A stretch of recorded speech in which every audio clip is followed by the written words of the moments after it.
Hey, welcome back to Notes Edition, where I read notes off of my phone. Today's note is entitled The Recentralization of Bitcoin Mining.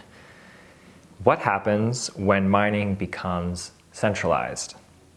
When Bitcoin started, mining was highly centralized in the sense that only a few programmers knew how to mine it. As the idea gained traction, adoption spurred competition for mining, allowing for more and more individuals to mine relatively cheaply. As the network expanded, so did the cost of mining. Eventually, mining became so rigorous that it required specialized equipment in order to compete for block rewards. Naturally, this barrier to entry excluded people without the skills or resources to run a successful mining rig.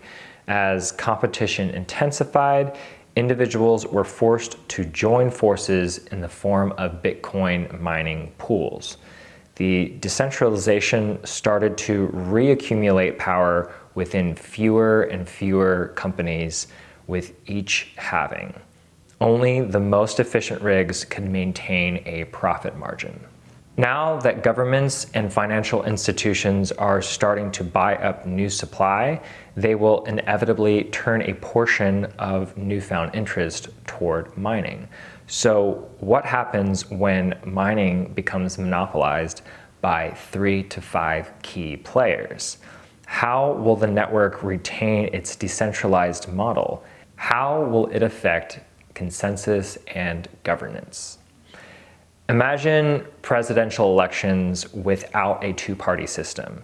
Let's say everyone voted on how they wanted things to be run, and the person with the corresponding track record would take the reins. That model would aim at mass consensus taking precedent over a candidate's marketing campaign, if of course there was a way to measure qualifications objectively. Sadly, this isn't the case.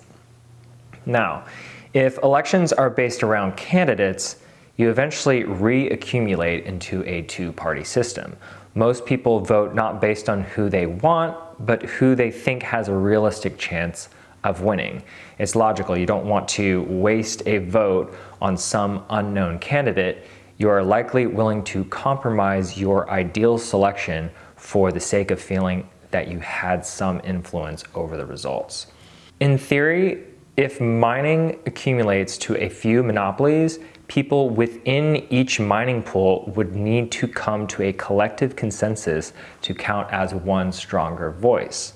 This arms race means that for the sake of survival, most individuals will sacrifice freedom for security, individuality for unification. What if that means the few mining monopolies arrive at consensus to shape the code and the protocol against the will of the people? And that's today's note.